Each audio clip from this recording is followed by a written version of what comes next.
Every place has a spirit, some carry the fragrance of heaven, others the weight of ancient thrones, dark, unyielding, territorial. You feel it when you enter, a pressure, a silence that listens, a presence that watches. The question is, what spirit rules this place? And, are you supposed to be here? Mara, do you ever feel like a place is suffocating you?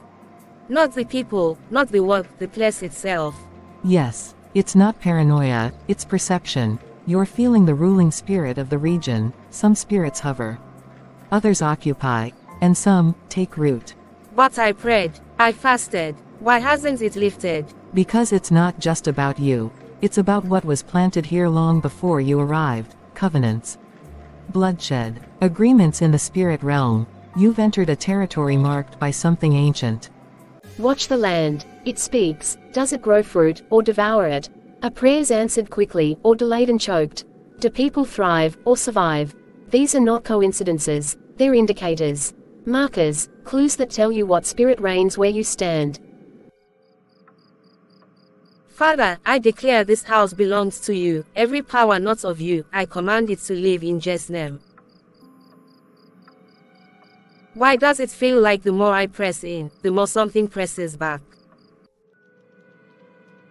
Why do I always feel a heavy presence and tired?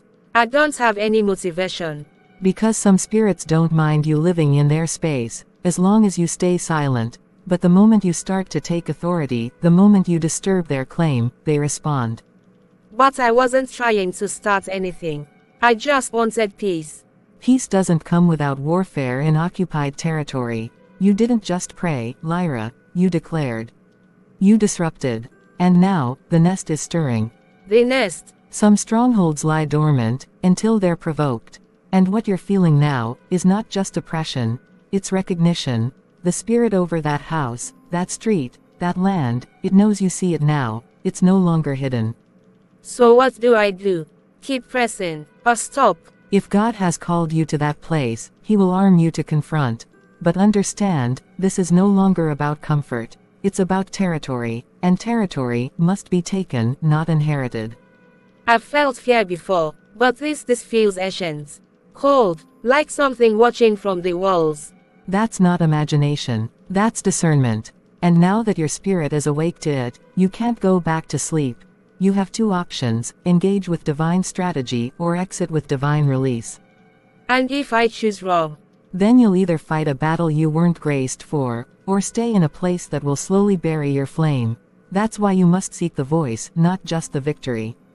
God, speak to me if I'm meant to stay. Show me how to stand if I'm meant to leave. Give me peace to walk away. I need to know, was I sent or did I just settle?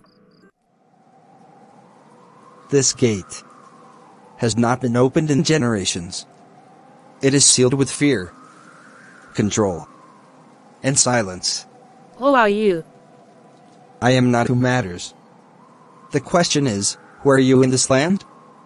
Are you the flame? Or just a flicker? You were not supposed to see us. You were not sent. You wandered. And now you've awakened the Watchers. Then why didn't God stop me from coming here? Because even your missteps are doorways to understanding. But not all doors are meant to be opened by you. Daughter, you were faithful to seek the Lord. Now here, you are not called to conquer this land. You were called to witness its condition. Then I'm not supposed to stay. No. You were sent to see, to intercede, and to warn. But your season here ends at sunrise. When the light breaks, do not look back. Then I'm not supposed to stay. No. You were sent to see, to intercede, and to warn. But your season here ends at sunrise. When the light breaks, do not look back. But what about those still living under the Spirit? You will carry their names in prayer. Another will be sent for the war. Your task was revelation. Now comes the release.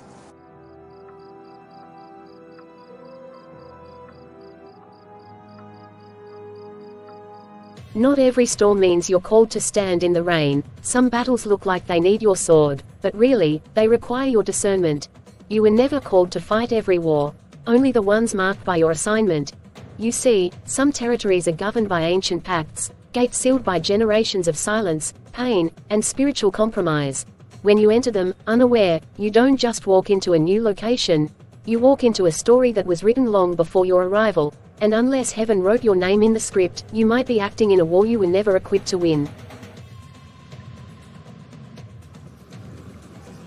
Discern the soil before you plant. Not all ground is fertile, even when it looks full of promise.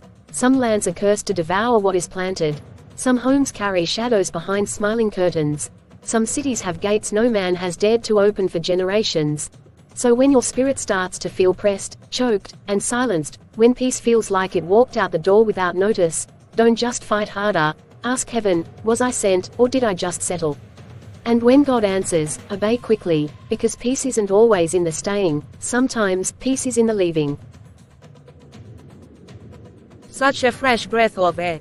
When your time is done in a place, you'll know, the warfare won't break you, but it'll try to drain you, the silence will become deafening.